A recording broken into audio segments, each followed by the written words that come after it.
जय हिंद दोस्तों, मैं Suman Patel lead mathematics YouTube channel पर आपका स्वागत करता हूं।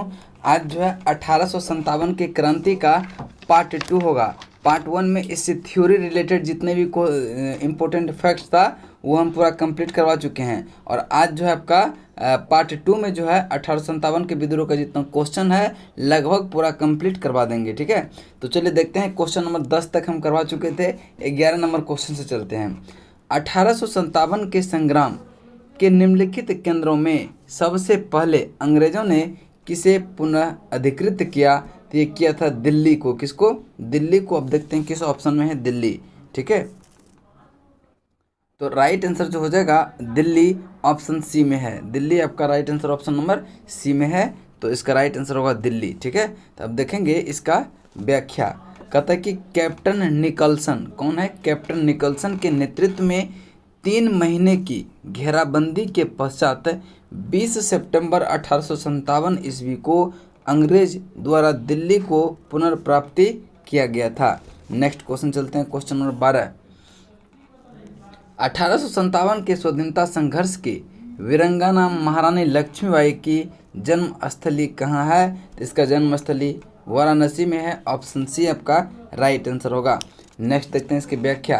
कहता है रानी लक्ष्मीबाई बाई का जो मूल नाम था वह मणिकर्णिका का जन्म जो है 19 नवंबर 1835 को गोलघर में हुआ था, जो वर्तमान में वाराणसी में है। जो वर्तमान में कहाँ है? वाराणसी में। नेक्स्ट क्वेश्चन चलते हैं, क्वेश्चन नंबर आपका 13। 1857 के बरेली विद्रोह का नेता कौन था? 1857 के बरेली विद्रोह का नेता कौन था? तो ये खान बहादुर खान था। खान बहादुर था, ऑप्शन ए आपका राइट आंसर होगा। अब नेक्स्ट देखते हैं इसकी व्याख्या क्या है। कहता है कि बरेली में रुहेलखंड के भूतपूर्व शासक के उत्तराधिकारी खान बहादुर ने 1857 के विद्रोह की रहनुमाई की। यद्यपि ब्रिटिश पेंशन पर गुजर बसर कर रहे खान बहादुर ने गुरु में इसमें कोई दिलचस्पी नहीं ली थी, किंतु विद्रोह की लहर फैलते ही उन्होंने खुद प्रशासन संभाल लिया और करीब 40,000 सैनिक को संगठित कर अपनी मजबूत सेना बनाई और अंग्रेजों का कड़ा मुकाबला किया। मुगल सम्राट बहादुर शाह द्वितीय ने उन्हें वायसराय के पद पर नियुक्त किया था। इस पद पर अपने कार्यकाल के दौरान उन्होंने हिंदुओं और मुसलमानों के साथ समानता का व्यवहार किया और एक सुयोग्य राजनीतिज्ञ के गुणों का प्रदर्शन किया। चलिए नेक्स्ट चलते हैं, क्वेश्चन नंबर आपका 14। महारानी लक्ष्मीबाई का समाधि कहाँ है? तो महारानी लक्ष्मीबाई का जो समाधि है वह कहाँ है? ग्वालियर में, ऑप्शन डी आपका राइट आंसर होगा। नेक्स्ट देखते हैं इसकी व्याख्या। कहता है कि महारानी लक्ष्मीबाई का जन्म जो है वाराणसी में हुआ था, जबकि इसकी मृत्यु ग्वालियर में हुआ था।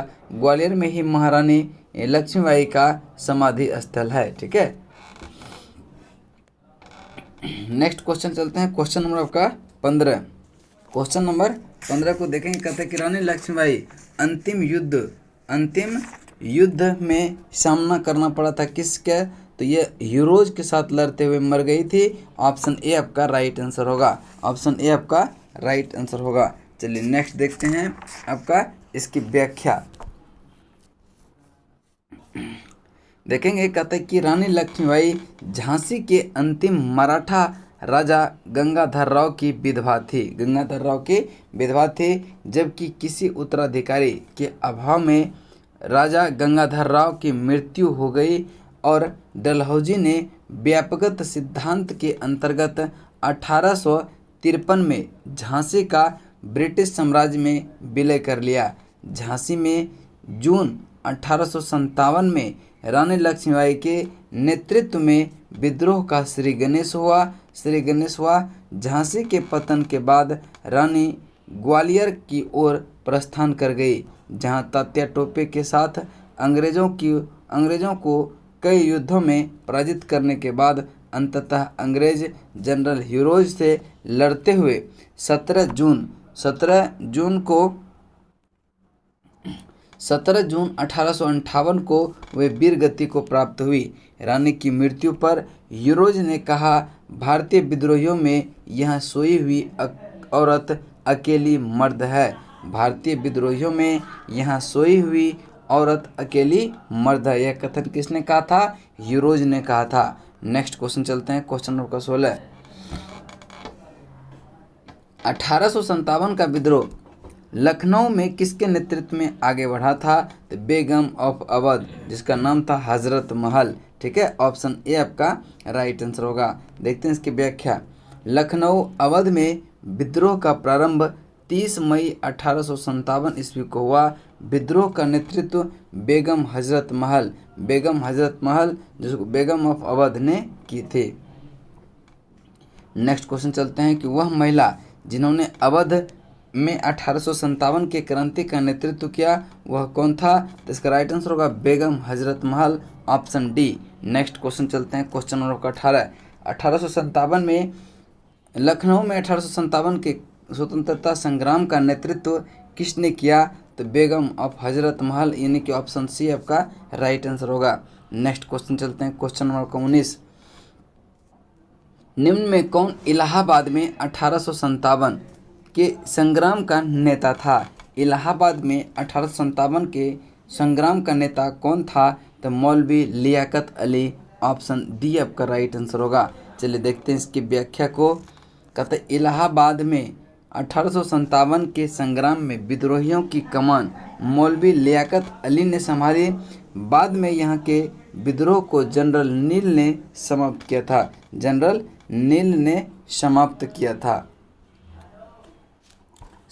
नेक्स्ट क्वेश्चन चलते हैं, क्वेश्चन नंबर आपका 20 पे। 20 नंबर क्वेश्चन है, कहता है कि 1857 के संघर्ष में भाग लेने वाले सिपाहियों की सर्वाधिक संख्या थी, कहाँ से थी? तो इसका राइट आंसर होगा अवध से थी, ऑप्शन बी आपका राइट आंसर होगा। चलिए देखते हैं इसकी व्याख्या को। कहता है 1857 के संघर्ष में भाग लेने वाले सिपाहियों की सर्वाधिक संख्या अवध से थी। वास्तव में उस समय अवध में शायद ही कोई ऐसा परिवार रहा हो जिसका कोई सदस्य सेना में ना रहा हो। केवल अवध से ही 75,000 सैनिक सेना में थे। कितने सैनिक थे? 75,000 सैनिक सेना में थे। नेक्स्ट चलते हैं कि नाना साहब का कमांडर इन चीफ कौन था? नाना साहब का कमांडर इन चीफ जो था वह तात्या टोपे था, ऑप्शन सी आपका राइट आंसर होगा। चलिए देखते हैं इसकी व्याख्या।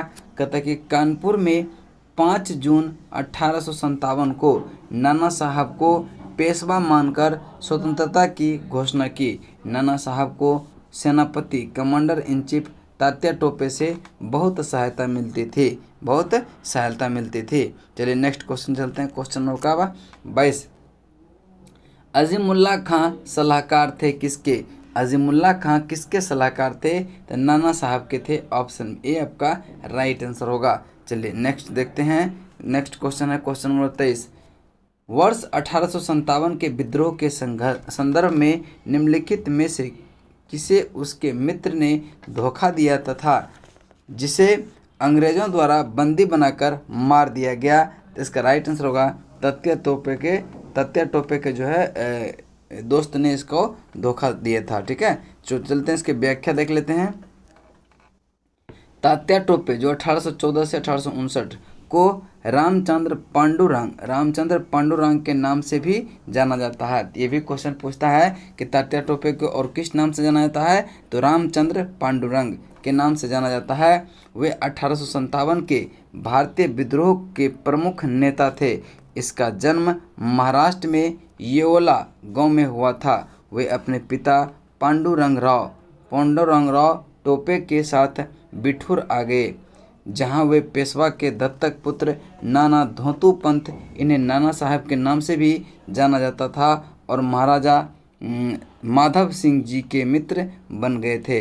1851 में जब डलहौजी ने नाना साहब को उसके पिता के पेंशन से वंचित कर दिया, तो उधर तात्या टोपे पहले से ही ब्रिटिश को अपना शत्रु मान चुके थे। दोनों ने मिलकर कानपुर में ईस्ट इंडिया कंपनी की भारतीय टुकड़ियों को जीतकर नाना साहब के आधिपत्य को स्थापित किया और तात्या स्वयं सेना के कमांडर इन चीफ बन गया। तात्या क्या हुआ, स्वयं जो है सेना के कमांडर इन चीफ बन गया। नेक्स्ट देखेंगे, कहता है कि नाना साहब से अलग होने के बाद तात्या टोपे अपने मुख्य कल्पी ले गए और रानी लक्ष्मीबाई से हाथ मिलाया। दोनों ने मिलकर बुंदेलखंड क्षेत्र में विद्रोह का नेतृत्व किया। जनरल हीरोज ने ग्वालियर के उस ऐतिहासिक युद्ध में इन्हें हराया जिसमें रानी लक्ष्मीबाई वीर गति को प्राप्त हुई। ग्वालियर खो देने के पश्चात तात्या टोपे ने सागर एवं नर्मदा क्षेत्र तथा खानदेश एवं राजस्थान क्षेत्र में सफलतापूर्वक गुरिल्ला युद्ध का संचालन किया। 1 वर्ष तक अंग्रेज सेनाओं उन्हें पकड़ने में नाकाम रही।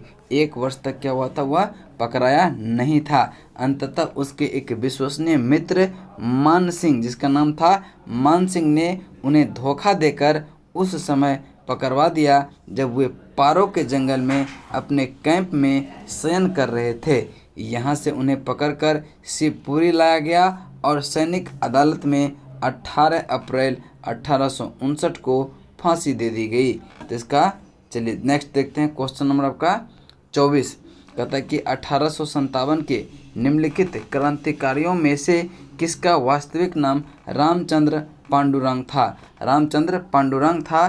तो इसका राइट आंसर होगा तात्या टोपे का, ऑप्शन बी आपका राइट आंसर होगा। नेक्स्ट चलते हैं। क्वेश्चन नंबर आपका 25, कुंवर सिंह 1857 के विद्रोह के एक प्रमुख नायक थे। वह निम्नलिखित में से किससे संबद्ध थे, तो वह बिहार से संबद्ध थे। ऑप्शन ए आपका राइट आंसर होगा। देखेंगे इसकी व्याख्या। देखिए, कुंवर सिंह बिहार के एग्जाम के लिए बहुत इंपॉर्टेंट है, लगभग सारे एग्जाम में यह क्वेश्चन पूछ देता है। ठीक है, 1857 में जगदीशपुर में विद्रोह की अगुवाई करने वाले कुंवर सिंह बिहार के तत्कालिक शाहाबाद जिले, वर्तमान भोजपुर जिले के जगदीशपुर से संबंधित थे। प्रकृति में उन्हें अदम्य शौर्य, वीरता और सेनानायक के आदर्श गुणों से मंडित किया था।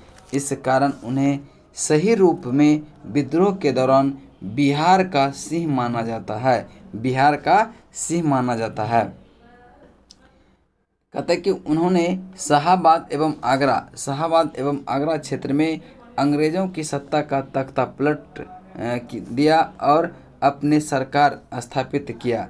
वह कानपुर पर संयुक्त आक्रमण के लिए नाना साहब की मदद हेतु कालपी की ओर आगे बढ़े। वह विद्रोह की मशाल को रोहतास, मिर्ज़ापुर, रीवा, बांदा और लखनऊ तक ले गए, जहां जो है उनका क्या हुआ था, अत्यंत सम्मानपूर्वक स्वागत किया गया था। अपनी अंतिम सफलता के रूप में उन्होंने अपने गृह नगर जगदीशपुर के निकट अंग्रेज को बुरी तरह पराजित किया। इस युद्ध के दौरान कुंवर सिंह बुरी तरह घायल हो गए और 26 अप्रैल 1858 को उनकी मृत्यु हो गई। उनकी मृत्यु के बाद उनके भाई अमर सिंह ने दिसंबर 1858 तक जो है अंग्रेज़ों के विरुद्ध संघर्ष जारी रखा।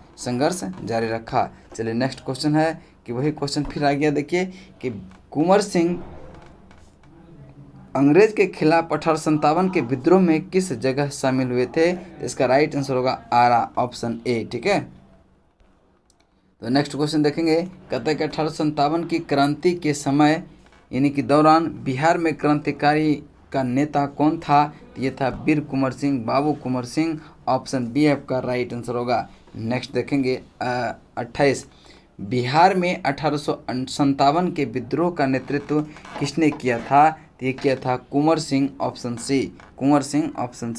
नेक्स्ट क्वेश्चन है कि कुंवर सिंह 1857 के विद्रोह का नेतृत्व किस प्रांत से किया था। तो ये बिहार प्रांत से किया था, ऑप्शन सी। नेक्स्ट क्वेश्चन चलते हैं। क्वेश्चन नंबर आपका 30।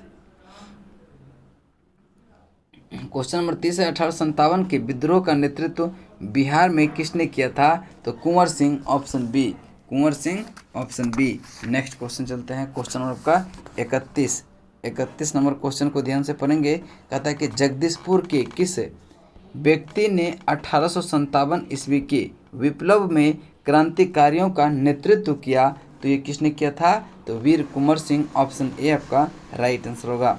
नेक्स्ट क्वेश्चन है, जगदीशपुर के राजा थे? तो जगदीशपुर के राजा कुंवर सिंह थे, ऑप्शन डी आपका राइट आंसर होगा। नेक्स्ट क्वेश्चन चलते हैं, क्वेश्चन नंबर आपका 33। पटना के 1857 के स्वतंत्रता संग्राम के नेता कौन थे? तो यह भी थे कौन? राजपूत कुंवर सिंह, ऑप्शन ए बी आपका राइट आंसर होगा, राजपूत कुंवर सिंह। ठीक है, चलिए देखेंगे। कह रहा है कि इसकी व्याख्या, पटना बिहार के निकट जगदीशपुर के जमींदार कुंवर सिंह ने विद्रोह का नेतृत्व किया। उनकी जमींदारी कंपनी की नीति के कारण छीन ली गई थी। फलस्वरूप उन्होंने अपने रोष के अभिव्यक्ति विद्रोह में कर दिया। पटना में पीर अली के नेतृत्व में हुआ था, परंतु अंग्रेजों द्वारा इसके दमन के बाद विद्रोही जगदीशपुर आ गए और कुंवर सिंह ने उसका नेतृत्व किया। हैदर अली खान एवं जियोधर सिंह ने गया में विद्रोही को संगठित किया था। चलिए नेक्स्ट चलते हैं, क्वेश्चन नंबर आपका 34। निम्नलिखित में से कौन असम में 1857 के क्रांति का नेता था? तो ये था दीवान मनीराम दत्त, ऑप्शन ए आपका राइट आंसर होगा। नेक्स्ट देखते हैं इसके व्याख्या। चलिए इसकी व्याख्या देखते हैं। कहता है कि असम में 1857 के क्रांति के समय वहां के दीवान मनीराम दत्त ने वहां के अंतिम राजा के पौत्र कंदपेश्वर सिंह को राजा घोषित करके विद्रोह की शुरुआत किया, परंतु शीघ्र ही विद्रोह का दमन करके मनीराम दत्त को क्या किया? फांसी दे दी गई। नेक्स्ट क्वेश्चन चलते हैं, क्वेश्चन नंबर 35। 1857 के विद्रोह का बिहार में 15 जुलाई 1857 से 20 जनवरी 1858 तक केंद्र रहा था। ये जगदीशपुर केंद्र रहा था, ऑप्शन डी आपका राइट आंसर होगा। नेक्स्ट देखेंगे इसकी व्याख्या। बिहार में 1857 के विद्रोह का केंद्र जगदीशपुर था, जहां जमींदार कुंवर सिंह ने नेतृत्व संभाला और शाहाबाद जिले में अंग्रेजों का सत्ता का तख्ता पलटकर अपने सरकार स्थापित की। अप्रैल 1858 में कुंवर सिंह की मृत्यु के बाद उसके भाई अमर सिंह ने दिसंबर 1858 तक संघर्ष जारी रखा। अंततः बिहार के विद्रोह को पटना डिवीज़न कमिश्नरी के कमिश्नर विलियम टेलर और बंगाल गोलंदाज फौज के मेजर विसेंट आयर का दबा दिया गया। ठीक है, किसके द्वारा? तो मेजर विसेंट आयर द्वारा क्या किया गया था? दबा दिया गया था। नेक्स्ट क्वेश्चन है 36। कहता 1857 की क्रांति में अंग्रेजों व जोधपुर की संयुक्त सेना को पराजित करने वाला था कौन था? ये औवा के ठाकुर कुशल सिंह था, औवा के ठाकुर कुशल सिंह। नेक्स्ट देखते हैं इसकी व्याख्या। औवा के ठाकुर कुशल सिंह 1857 के क्रांति में अंग्रेजों और जोधपुर की संयुक्त सेना को पराजित किया था। नेक्स्ट क्वेश्चन चलते हैं, क्वेश्चन नंबर 37। निम्नलिखित में से कौन सा स्थल राजस्थान में 1857 के क्रांति का केंद्र नहीं था? तो ये जयपुर नहीं था। चलिए नेक्स्ट देखते हैं इसकी व्याख्या। कहता है प्रश्नगत विकल्पों में 1857 के क्रांति का केंद्र जयपुर नहीं था, शेष स्थल जो था वो 1857 के क्रांति से संबंधित थे। नेक्स्ट देखेंगे कि निम्नलिखित में से किसने 1857 में अंग्रेजों से संघर्ष किया था? तो ये सादत खां किया था, ऑप्शन सी आपका राइट आंसर होगा। 1857 के विद्रोह में सादत खां ने इंदौर में अंग्रेजों का संघर्ष किया था, इंदौर में। ठीक है, चलिए नेक्स्ट क्वेश्चन है 39 नंबर क्वेश्चन को ध्यान से पढ़ेंगे। कहता है कि निम्नलिखित में कौन 1857 के विद्रोह में अंग्रेज का कट्टर दुश्मन था? तो ये मौलवी अहमदुल्ला शाह जो है अंग्रेजों का कट्टर दुश्मन था। चलिए इसकी व्याख्या देखते हैं।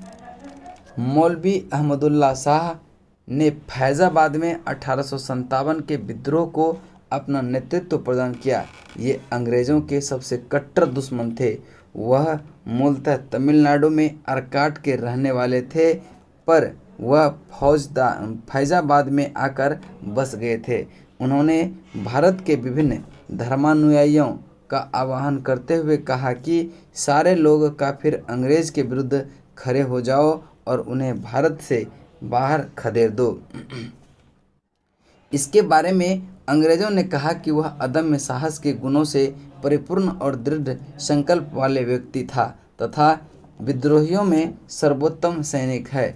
इसकी गिरफ्तारी के लिए ब्रिटिश सरकार ने जो है 50,000 रुपये का इनाम भी रखा था। 50,000 रुपये का इनाम भी रखा था। नेक्स्ट चलते हैं।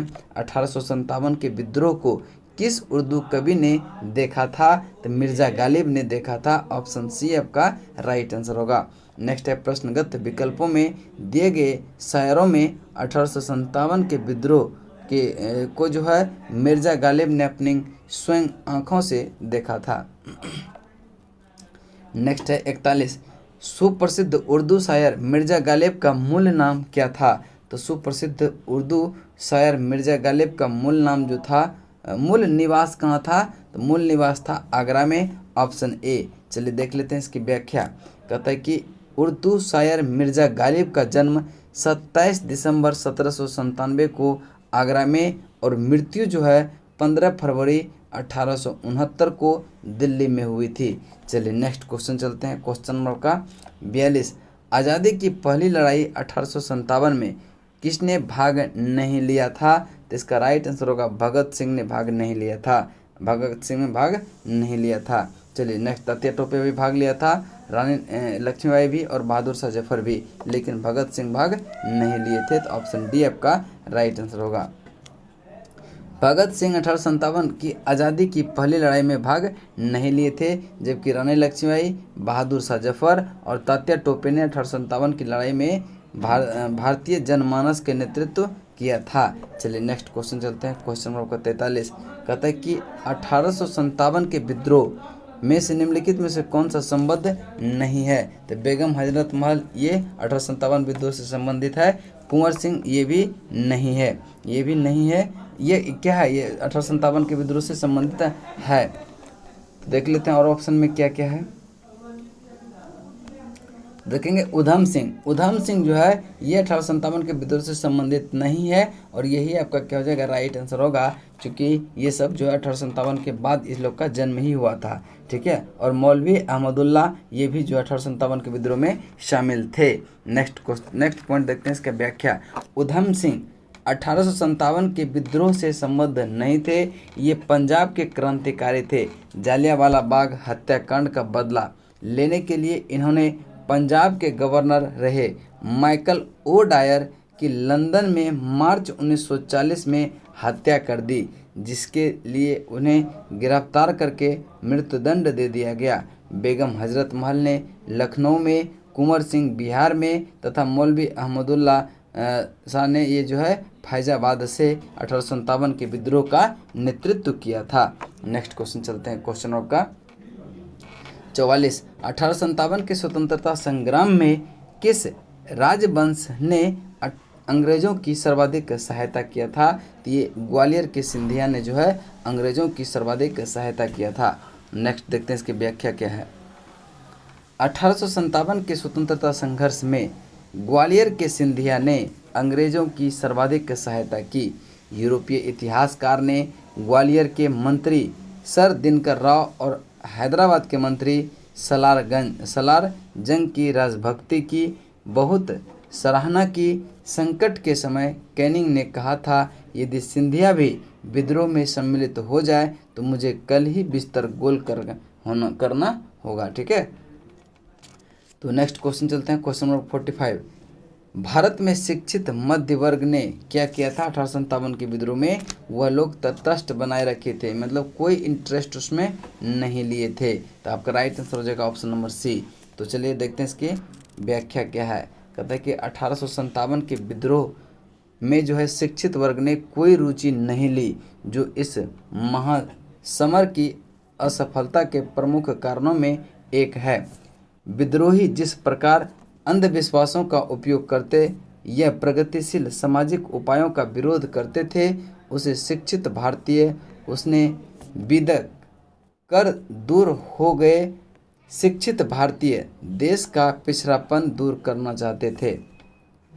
उनके मन में यह गलत विश्वास भरा था कि अंग्रेज आधुनिकीकरण का यह काम पूरा करने में उनकी सहायता करेंगे, जबकि जमींदारी पुराने शासकों और सरदारों तथा दूसरे सामंती तत्वों के नेतृत्व में लड़ने वाले विद्रोही देश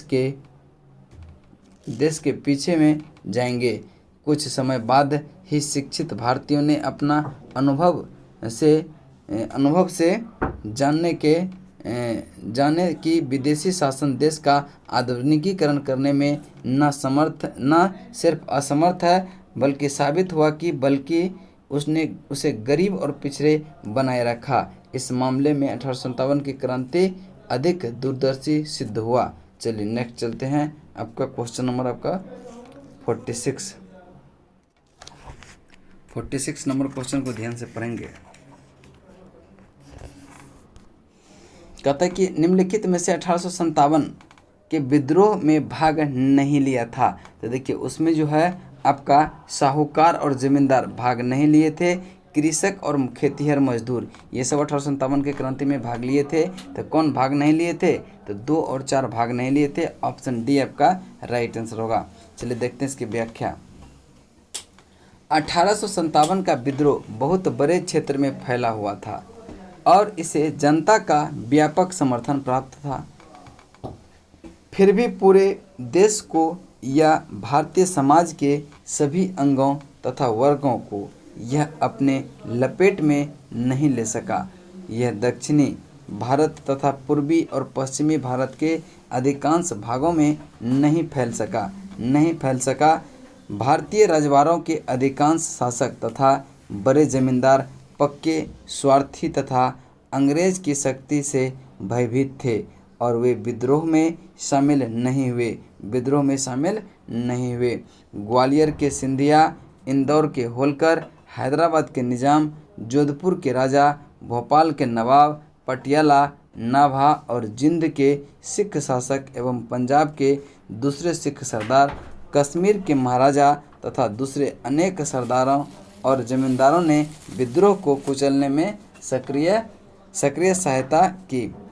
गवर्नर जनरल कैनिंग ने बाद में टिप्पणी की कि इन शासकों द्वारा सरदारों ने तूफान के आगे बांध देने तरंग रोधक की तरह कार्य किया, वरना यह तूफान ही एक लहर में हमें बहा ले जाता। चलिए नेक्स्ट चलते हैं। कहते हैं कि उच्च तथा मध्य वर्गों के अधिकांश लोग विद्रोहियों के आलोचक थे। विद्रोह में शामिल अवध के बहुत से ताल्लुकदार बड़े जमींदार ने अंग्रेजों से यह आश्वासन पाकर उनकी जागीरें वापस दे दी जाएंगी, विद्रोह से किनारा कर लिया। अब देखेंगे नेक्स्ट पॉइंट। कहता है कि ग्रामीण जनता के हमलों का निशाना सूदखोर साहूकार थे, इसीलिए वे स्वाभाविक तौर पर विद्रोह के शत्रु हो गए थे।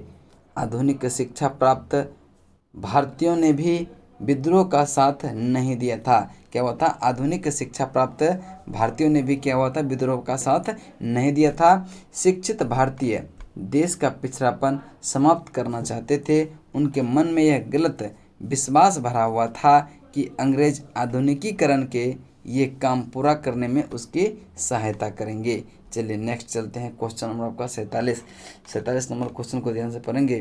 कहता है कि निम्नलिखित में से कौन सा एक क्षेत्र 1857 के विद्रोह से प्रभावित नहीं था? तो इसका राइट आंसर होगा चित्तौड़ जो है ये 1857 के विद्रोह से प्रभावित नहीं था। तो इसका राइट आंसर होगा चित्तौड़। चलिए देख लेते हैं इसकी व्याख्या क्या है। इसकी व्याख्या को हम लोग देखते हैं। कहता है कि 1857 के विद्रोह से चित्तौड़ प्रभावित नहीं था, जबकि झांसी, जगदीशपुर और लखनऊ इस विद्रोह के केंद्र था। इन केंद्रों की अगुवाई क्रमशः रानी लक्ष्मीबाई, कुंवर सिंह एवं बेगम हजरत महल ने की थी। चलिए नेक्स्ट देखते हैं। 1857 के विद्रोह से बिहार का कौन सा भाग अप्रभावित रहा था? बिहार का कौन सा भाग अप्रभावित रहा था? तो ये जो है आपका मुंगेर अप्रभावित रहा था। दानापुर चपेट में था, पटना भी चपेट में था, और मुजफ्फरपुर भी और आगरा भी 1857 के विद्रोह में चपेट में था। ठीक है, लेकिन मुंगेर में कोई प्रभाव नहीं था। तो इसका राइट आंसर केवल 5 हो जाएगा, केवल 5 हो जाएगा। नेक्स्ट क्वेश्चन चलते हैं, नेक्स्ट पॉइंट चलते हैं। देखिए 1857 के विद्रोह के दौरान बिहार में आरा, दानापुर, गया, पटना, मुजफ्फरपुर, शाहाबाद विद्रोह के प्रमुख केंद्र थे, जबकि मुंगेर का क्षेत्र इस विद्रोह से अप्रभावित रहा था। चलिए नेक्स्ट चलते हैं। क्वेश्चन नंबर आपका 49, सूची 1 को सूची 2 से मिलान करें। देखेंगे कहता है कि बख्त खां कहाँ से नेतृत्व कर रहा था? तो ये दिल्ली से कर रहा था। बख्त खां दिल्ली से, और मौलवी अहमदुल्ला जो थे ये अवध से। कहाँ से? अवध से।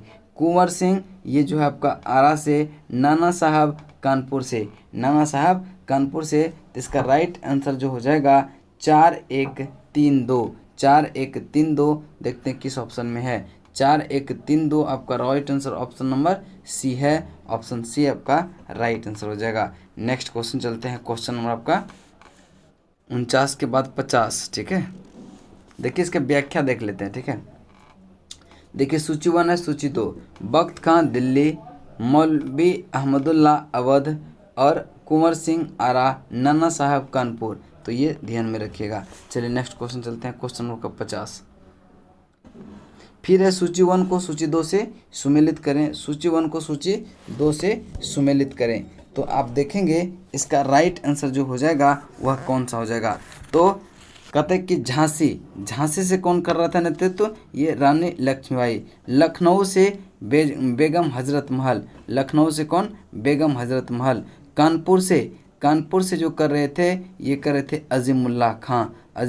और फैजाबाद से मौलवी अहमद शाह। तो इसका राइट आंसर जो हो जाएगा 4321। 4321 आपका right answer option number A हो जाएगा। 4321। चलिए देख लेते हैं इसकी व्याख्या।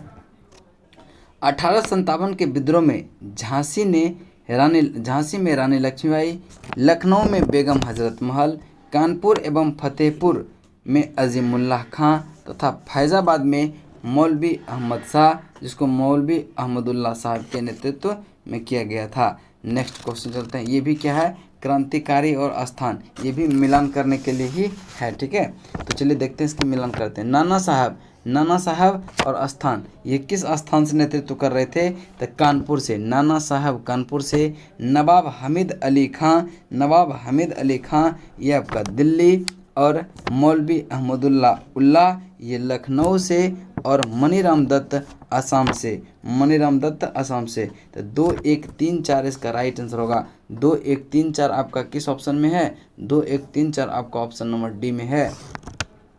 चलिए देखते हैं इसकी व्याख्या। क्रांतिकारी और स्थान। नाना साहब कहाँ से संबंधित थे? कानपुर से। नवाब हमीद अली खां दिल्ली से। मौलवी अहमदुल्ला लखनऊ से। मनीराम दत्त असम से। नेक्स्ट चलते हैं 52 नंबर पे ध्यान से देखेंगे। कहता है कि 1857 के विद्रोह के समय भारत का गवर्नर जनरल कौन था? तो भारत का गवर्नर जनरल लॉर्ड कैनिंग था। ऑप्शन सी आपका राइट आंसर होगा। चलिए देखते हैं इसकी व्याख्या। 1857 के विद्रोह के समय भारत का गवर्नर जनरल लॉर्ड कैनिंग, जिसका कार्यकाल 1856 से 62 तक रहा था। लॉर्ड कैनिंग भारत में कंपनी द्वारा नियुक्त अंतिम गवर्नर जनरल तथा ब्रिटिश सम्राट के अधीन नियुक्त भारत का पहला वायसराय था। चलिए नेक्स्ट देखते हैं। क्वेश्चन नंबर आपका 53। क्वेश्चन नंबर 53 है कि 1857 के विद्रोह के समय भारत का गवर्नर जनरल कौन था? भारत का गवर्नर जनरल लॉर्ड कैनिंग था। ऑप्शन बी आपका राइट आंसर होगा। नेक्स्ट क्वेश्चन चलते हैं। क्वेश्चन नंबर आपका 54। कहता है कि 1857 में भारत का गवर्नर जनरल कौन था? 1857 में भारत का गवर्नर जनरल कौन था? यह लॉर्ड कैनिंग था। ऑप्शन सी आपका राइट आंसर होगा। 55 नंबर है कि सिपाही विद्रोह के समय भारत का गवर्नर जनरल कौन था? तो ये आपका लॉर्ड कैनिंग था, ऑप्शन ए लॉर्ड कैनिंग, आपका ऑप्शन ए आपका राइट आंसर होता। नेक्स्ट क्वेश्चन चलते हैं, क्वेश्चन नंबर 56। 1857 विद्रोह के समय बैरकपुर में कौन ब्रिटिश कमांडिंग ऑफिसर था? कौन जो है ब्रिटिश कमांडिंग ऑफिसर था? तो इसका राइट आंसर होगा हैसरे था। कौन था? हैसरे, ऑप्शन सी आपका राइट आंसर होगा। नेक्स्ट क्वेश्चन चलते हैं 57 पे। देखिए इसकी व्याख्या देख लेते हैं। कहता है कि मार्च 1857 में 34वीं बंगाल नेटिव इन्फेंट्री ने सिपाही मंगल पांडे के विद्रोह के समय बैरकपुर में lieutenant general sir John Bennett हैसरे कमांडिंग ऑफिसर थे। कमांडिंग ऑफिसर कौन थे? सर जॉन बेनेट हैसरे थे। नेक्स्ट क्वेश्चन चलते हैं, क्वेश्चन नंबर का 57 नंबर क्वेश्चन को ध्यान से पढ़ेंगे। कहता है कि 1857 में किसने इलाहाबाद को आपातकालीन मुख्यालय बनाया था? तो ये लॉर्ड कैनिंग ने ही जो है इलाहाबाद को आपातकालीन मुख्यालय बनाया था। चलिए देखते हैं इसकी व्याख्या। 1857 के विद्रोह के समय तत्कालिक गवर्नर जनरल लॉर्ड कैनिंग ने इलाहाबाद को आपातकालीन मुख्यालय बनाया था। चलिए नेक्स्ट देखते हैं 58। 1857 के विद्रोह के समय ब्रिटिश के प्रधानमंत्री कौन थे? 1857 के विद्रोह के समय ब्रिटिश के प्रधानमंत्री कौन थे? तो ये पामस्टन थे, ऑप्शन बी आपका राइट आंसर होगा। चलिए देखते हैं इसकी व्याख्या। जिस समय भारत में 1857 की क्रांति हुई, ब्रिटेन में विस्काउंट पामस्टन हेनरी जॉन टेम्पल तृतीय विस्काउंट पामस्टन ब्रिटेन का प्रधानमंत्री था। उसका कार्यकाल जो रहा था पामस्टन का 1855 से 58, फिर रहा था 1859 से 65 तक। ठीक है, चलिए नेक्स्ट चलते हैं, क्वेश्चन नंबर आपका 59। निम्नलिखित में से किसका नाम 1857 के विद्रोह से जुड़ा नहीं था? तो ये जो है उपरोक्त में से किसी का नाम जो है इससे जुड़ा नहीं था। लेफ्टिनेंट लेगर बेलेस, ये लेफ्टिनेंट कर्नल गिब्सन, ये किसी का नाम जो 1857 के विद्रोह से जुड़ा हुआ नहीं था। नेक्स्ट चलते हैं, क्वेश्चन नंबर 60। 1857 का विद्रोह किस कारण से असफल रहा था? तो ये किसी असामान्य योजना और केंद्रीय संगठन की कमी के कारण जो है यह असफल हो गया था। यह असफल हो गया था। चलिए देखते हैं इसकी व्याख्या। 1857 के असफलता के मुख्य कारण किसी सामान्य योजना एवं केंद्रीय संगठन की कमी था। कोई इसका सामान्य योजना नहीं था और कोई संगठन नहीं था, इसलिए से असफल हुआ। विद्रोही नेताओं में कोई संगठन की भावना देखने में को नहीं आई। 82 वर्षीय मुगल सम्राट बहादुर शाह कमज़ोर था, उसके द्वारा विभिन्न सरदारों का आह्वान करना काफ़ी नहीं था।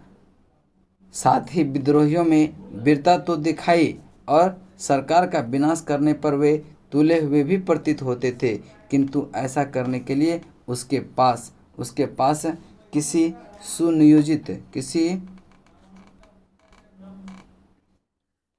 सुनियोजित कार्यक्रम का पूर्ण अभाव था। किसी सुनियोजित कार्यक्रम का पूर्णतः अभाव था और उसमें अनुशासन की कमी थी।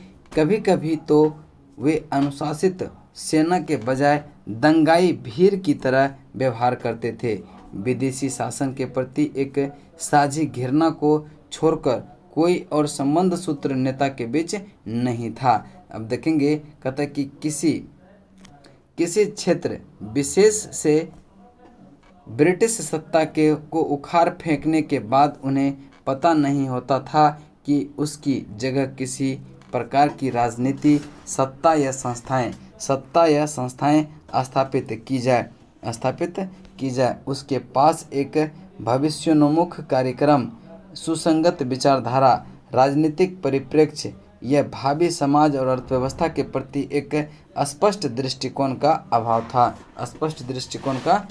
था। नेक्स्ट चलते हैं, क्वेश्चन नंबर आपका 61।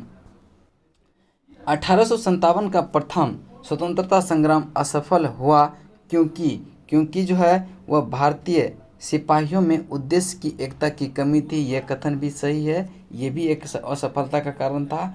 और प्रायः भारतीय राजाओं ने ब्रिटिश सरकार का साथ दिया, ये भी कथन मतलब असफलता का एक कारण था। और ब्रिटिश सिपाही कहीं अच्छे सुसज्जित तथा संगठित थे, यानी कि ये भी क्या है आपका असफलता का एक कारण है। उपरोक्त में सभी सही हो जाएगा। नेक्स्ट क्वेश्चन चलते हैं, क्वेश्चन नंबर आपका 62। देखते हैं, इसके पहले व्याख्या देख लेते हैं। व्याख्या में है, विद्रोह के समय भारतीयों में एकता के अभाव के चाहे जो भी कारण रहे हों, किंतु विद्रोह के लिए यह घातक सिद्ध हुआ। विद्रोहियों के लक्ष्य को धक्का पहुंचाने के लिए यह अकेली कमजोरी नहीं थी। भारतीय सिपाही बहादुर तथा स्वार्थ रहित थे, मगर उसमें अनुशासन और एकता का अभाव था। बम्बई और मद्रास की सेना राजभक्त रही। अवध और रुहेलखंड के तथा अन्य उत्तरी भारत के सामंतवादी तत्वों ने विद्रोह का नेतृत्व किया, किंतु दूसरी ओर अन्य सामंतवादी तत्वों ने, जैसे पटियाला, जिंद, ग्वालियर और हैदराबाद के राजाओं ने इस विद्रोह के दमन में सहायता की। यूरोपीय इतिहासकारों ने ग्वालियर के मंत्री सर दिनकर राव और हैदराबाद के मंत्री सलार जंग की राजभक्ति की बहुत सराहना की। राजनीति और रण कौशल की दृष्टि से भी अंग्रेजी सेनाएं भारतीय विद्रोहियों से बहुत आगे थी। वे भारतीय सिपाहियों की तुलना में अधिक सुसज्जित थी। अतः 1857 के विद्रोह की असफलता के उपरोक्त सभी कारण जिम्मेवार थे। नेक्स्ट क्वेश्चन है 62 नंबर। 62 का जो देख लेते हैं, कहता है कि अंग्रेज राजपूत राज्यों में 1857 के विद्रोह को दबाने में सफल रहे थे, क्योंकि वह स्थानीय शासकों ने क्रांतिकारी का साथ नहीं दिया था, इसलिए से वह सफल रहे। तो आपका right answer option number A हो जाएगा। ऑप्शन नंबर ए हो जाएगा। चलिए नेक्स्ट क्वेश्चन देखते हैं, क्वेश्चन नंबर 63 नंबर क्वेश्चन है। कहता है कि निम्नलिखित में से किन ब्रिटिश अधिकारियों ने लखनऊ में अपना जीवन खोया था। तो ये देखिए, जनरल नील ने और हैवलॉक और हेनरी लॉरेंस, ये तीनों ने अपना जीवन कहाँ पे खोया था, तो लखनऊ में। तो 2, 3, 4 आपका राइट आंसर होगा, जो कि ऑप्शन सी में है। नेक्स्ट देखते हैं इसकी व्याख्या। 14 सितंबर 1857 को अंग्रेजों द्वारा दिल्ली पर अधिकार करने के क्रम में जॉन निकलसन घायल हुए थे और 23 सितंबर 1857 को उसकी मृत्यु हुई। लखनऊ में 1857 के विद्रोह के दौरान अंग्रेज रेजिडेंसी का रक्षा करते हुए sir Henry Lawrence, sir major general Havelock तथा जनरल नील की मृत्यु हो गई। नेक्स्ट क्वेश्चन चलते हैं, क्वेश्चन नंबर का 64 नंबर है कि कथन है और कारण है। ठीक है, तो देख लेते हैं क्या है। कहता है कि कथन है कि 1857 में प्रथम स्वतंत्रता संग्राम ब्रिटिश सरकार से ही स्वतंत्रता प्राप्त करने में असफल रहा। बिल्कुल सही कथन है। नेक्स्ट एक कारण क्या है कि बहादुर शाह जफर के नेतृत्व को जन सहयोग नहीं मिला और अधिकांश महत्वपूर्ण रियासतों के शासक उनका साथ नहीं देने से क्या हुआ था, कतरा गया था या नहीं दिया था। यानी कथन और कारण क्या है, दोनों सही है और कथन जो है कारण का सही व्याख्या भी कर रहा है, यानी कि आपका ऑप्शन ए हो जाएगा। यानी कि दोनों सत्य है और का जो है का सही स्पष्टीकरण भी कर रहा है। नेक्स्ट देखते हैं इसकी व्याख्या। कहता है कि दोनों कारण सत्य है तथा कारण कथन का सही स्पष्टीकरण भी है। यद्यपि 1857 के प्रथम स्वतंत्रता संग्राम के असफल होने के कई कारण थे, परंतु इसमें सर्वाधिक महत्वपूर्ण अधिकांश प्रमुख रियासतों के शासक द्वारा अंग्रेजों का समर्थन करना रहा। चलिए नेक्स्ट चलते हैं, क्वेश्चन नंबर 65। निम्नलिखित में से किसने 1857 के विद्रोह को एक षड्यंत्र की संज्ञा दिया था। तो जेम्स ऑट्रम और डब्ल्यू टेलर ने 1857 के विद्रोह को एक षड्यंत्र की संज्ञा दिया था। चलिए देखते हैं इसकी व्याख्या। इसकी व्याख्या को देखते हैं। कहता है कि सर जेम्स ऑट्रम एवं डब्ल्यू टेलर ने 1857 के विद्रोह को हिंदू मुस्लिम षड्यंत्र का परिणाम बताया। ऑट्रम का विचार था कि यह मुस्लिम षड्यंत्र था जिसमें हिंदू शिकायतों का लाभ उठाया गया। हिंदू शिकायतों का लाभ उठाया गया। जॉन लॉरेंस और सीले के अनुसार यह केवल सैनिक विद्रोह था। जॉन लॉरेंस और सीले के अनुसार जो 1857 का विद्रोह था वह एक सिर्फ सैनिक विद्रोह था। जॉन सीले के अनुसार 1857 का विद्रोह एक पूर्णतया देशभक्ति रहित और स्वार्थी सैनिक विद्रोह था जिसमें न कोई स्थानीय नेतृत्व ही था और न ही इसे सर्वसाधारण समर्थन प्राप्त था। उसके अनुसार यह एक संस्थापित सरकार के विरुद्ध जो है भारतीय सेना का विद्रोह था। टी.आर. होम्स के अनुसार यह बर्बरता और सभ्यता के बीच युद्ध था। चलिए नेक्स्ट क्वेश्चन है 66। आधुनिक इतिहासकार जिसने 1857 के विद्रोह को स्वतंत्रता की पहली लड़ाई कहा वह थे बी.डी. सावरकर। ऑप्शन सी आपका राइट आंसर होगा, बी.डी. सावरकर। ठीक है, चलिए देखेंगे। कहता है कि बी.डी. सावरकर ने अपने पुस्तक the Indian war of independence 1857 में 1857 के विद्रोह को सुनियोजित स्वतंत्रता संग्राम की संज्ञा दी। उन्होंने इसे स्वतंत्रता की पहली लड़ाई कहा था। चलिए नेक्स्ट चलते हैं। क्वेश्चन नंबर आपका 67। 1857 के संग्राम को प्रथम स्वतंत्रता संग्राम का नाम किसने दिया था? तो ये बी.डी. सावरकर ने। ऑप्शन सी आपका राइट आंसर होगा। नेक्स्ट है 68। कहता है कि भारतीय स्वाधीनता आंदोलन का सरकारी इतिहासकार एस.एन. सेन थे। एस.एन. सेन। ऑप्शन डी आपका राइट आंसर होगा, सुरेंद्रनाथ सेन। ठीक है, 1857 के भारतीय स्वाधीनता आंदोलन के सरकारी इतिहासकार सुरेंद्रनाथ सेन थे, जिसकी पुस्तक 1857 में प्रकाशित हुआ था। ठीक है, जिसका पुस्तक का नाम था 1857 यानी 1857, लेकिन यह प्रकाशित हुआ था कब? 1957 में। ठीक है, चलिए नेक्स्ट क्वेश्चन है। क्वेश्चन नंबर आपका 69। भारतीय भाषाओं में 1857 के विप्लव के कारणों पर लिखने वाला प्रथम भारतीय जो था वो सर सैयद अहमद खां था। चलिए देख लेते हैं इसकी व्याख्या को।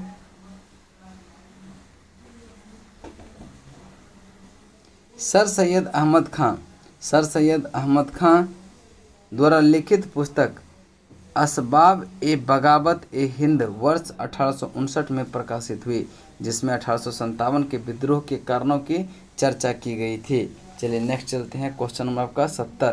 क्वेश्चन नंबर 70 है कि तथाकथित प्रथम राष्ट्रीय स्वतंत्रता संग्राम न प्रथम, न राष्ट्रीय और न ही स्वतंत्रता संग्राम था। यह कथन जो है संबद्ध था किससे? यह आर.सी. मजूमदार से था। ऑप्शन ए आपका राइट आंसर होगा, आर.सी. मजूमदार। चलिए देख लेते हैं इसकी व्याख्या। आर.सी. मजूमदार ने अपने पुस्तक the sepoy mutiny and the rebellion of 1857 को जो है स्वतंत्र रूप से 1957 में प्रकाशित किया।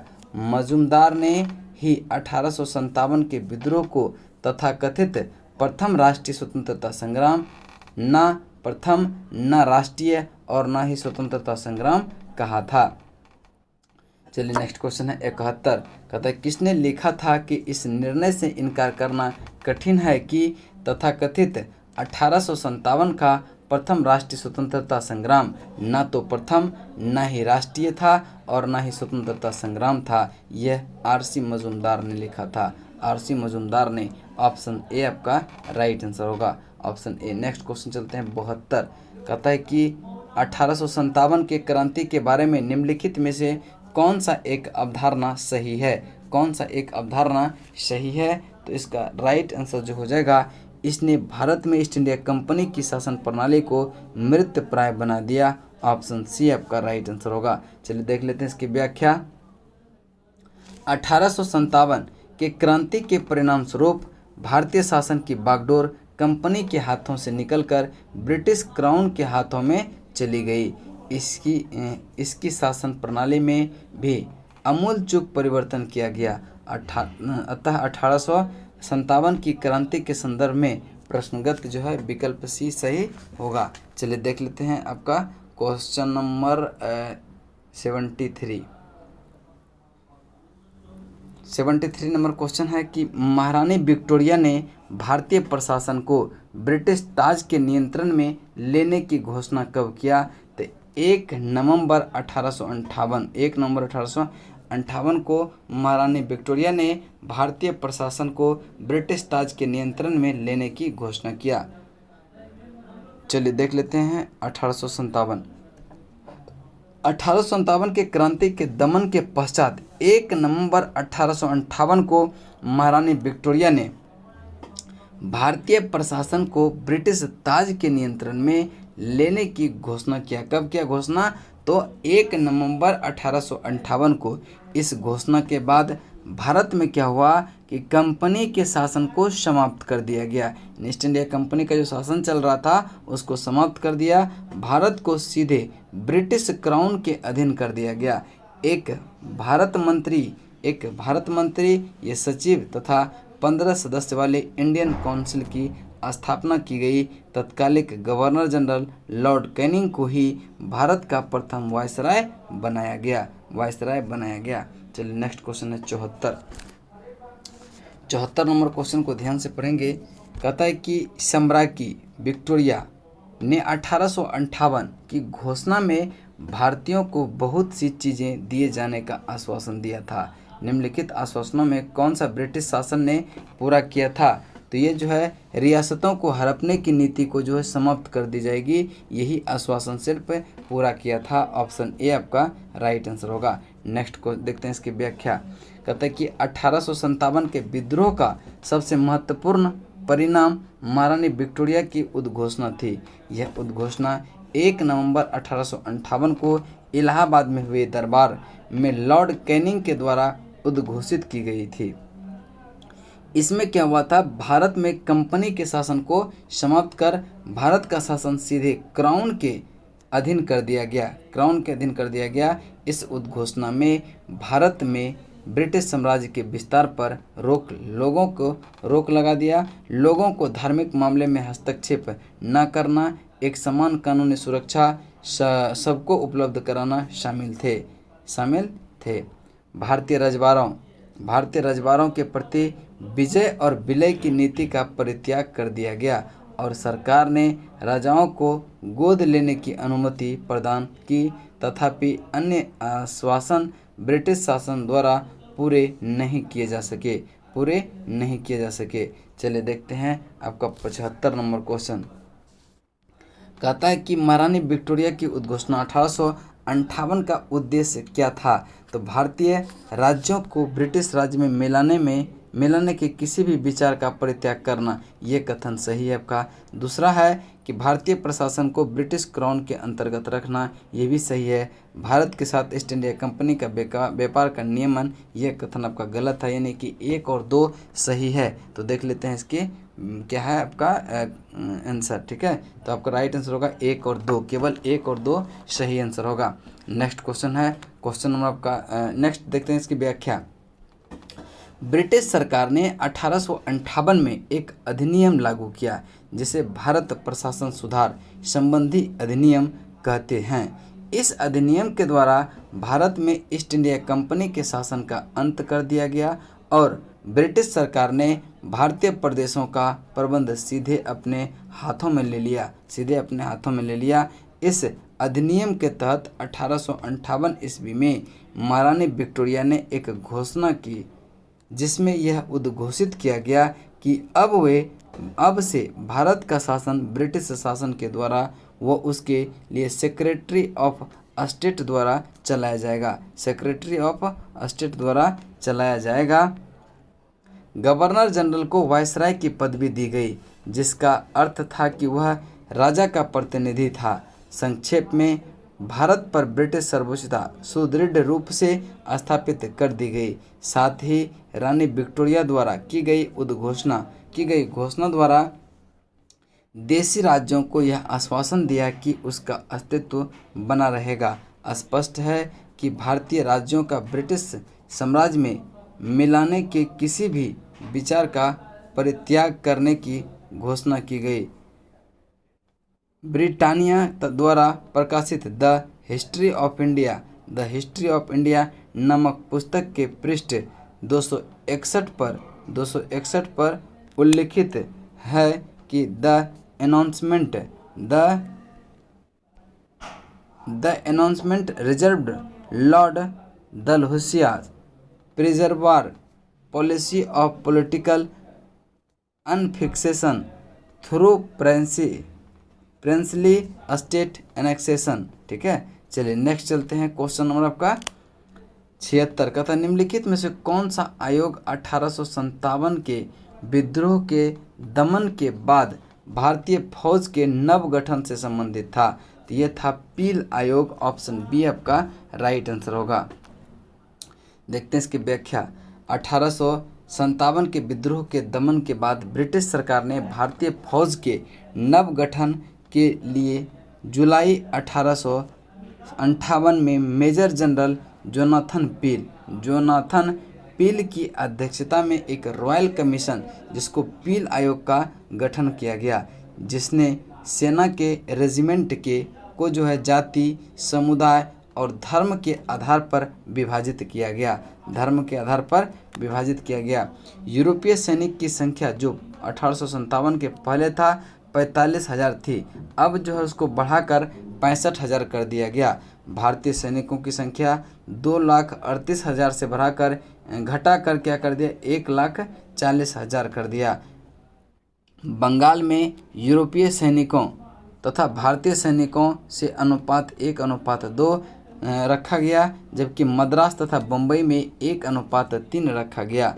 चलिए नेक्स्ट देखते हैं। नेक्स्ट क्वेश्चन है 77, कहता है कि 1857 के विद्रोह के बाद ब्रिटिश सरकार ने सिपाही को इन प्रांतों से चयन किया था। किन प्रांतों से?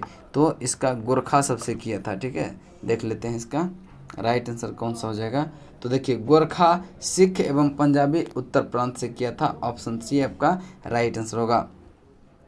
देखते इसकी व्याख्या। कहता है कि 1857 के विद्रोह के बाद ब्रिटिश सरकार ने सिपाही का चयन गोरखा, सिख एवं पंजाब के उत्तर प्रांत से किया। 1857 के विद्रोह को भड़काने में उत्तर प्रदेश, बिहार के सैनिकों ने महत्वपूर्ण भूमिका निभाई थी।